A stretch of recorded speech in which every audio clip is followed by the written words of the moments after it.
दमा जी कुछ भी बोलो, इतनी छोटी सी उम्र में आपने इतना कुछ अचीव कर लिया है, मुझे आप पे फक्र हो रहा है। ऐसी कोई बात नहीं मामा जी, ये कंपनी ऑलरेडी सक्सेसफुल थी, मैं तो बस अपना कंट्रीब्यूशन दे रहा हूँ इसमें। बेटा सच तो सबको पता है कि ये कंपनी डूब रही थी और यहाँ से यहाँ तक लाने में आपका बहुत बड़ा योगदान है। ये मानता हूँ कि इसके सारे एम्प्लॉय राघव के हैं, पर इसके पीछे की असली मेहनत तो आपकी थी ना। So I am really proud of you बेटा।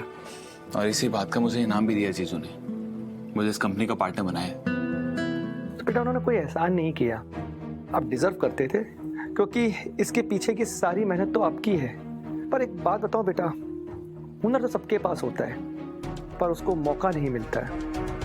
अब मुझे ही देख लो, गांव का इतना बड़ा वकील हूँ, इतने केसेस जीते हैं और इस शहर में आके अपनी बहन के परिवार की जिम्मेदारियों के तले दबा बैठा हूँ बेटा। किस नए शहर में अपने पैर ही नहीं जमा पा रहा हूँ। मामा जी आई एम रियली सॉरी जो भी आपके साथ हो रहा है, काश मैं आपकी कुछ हेल्प कर सकता हूँ। बिल्कुल कर सकते हो बेटा। मतलब अगर इतने बड़े से ऑफिस में अगर तुम मुझे छोटी सी जगह दे दो, मतलब छोटा सा केबिन जहाँ पे मैं कुछ अपना हुनर दिखा सकूं, मैं वादा करता हूँ तुमसे ऐसे झंडे गाड़ूंगा ना कि तुमने कभी सोचा भी नहीं होगा।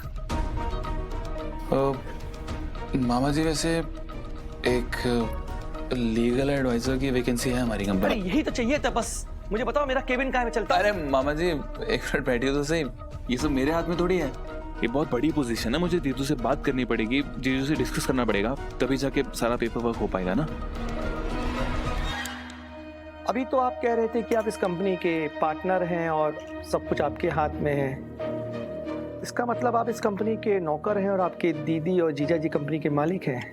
मामा जी अब आप हद पार कर रहे हैं। बेटा हद क्या पार कर रहे हैं, मैं तो सच ही बोल रहा हूँ कि अगर आप अपने आप से डिसीजन नहीं ले सकते हैं और आपके सारे डिसीजन आपके जीजा जी लेते हैं, तो इट मीन्स कि वो कंपनी के मालिक हैं और आप इस कंपनी के नौकर हैं। अब तो मुझे ये भी लगता है कि कीर्ति की अगर आपसे शादी हो गई तो फ्यूचर में मतलब छोटी छोटी चीज़ों के लिए उसको आपकी दीदी और जीजा जी के सामने मतलब एक कटोरा लेके जाना पड़ेगा। मुझे तो कीर्ति के भविष्य को लेके भी बहुत चिंता हो रही है। क्या बोले बेटा, खैर देखते हैं। Rizwan come to my cabin, कुछ पेपर वर्क करना है। ओके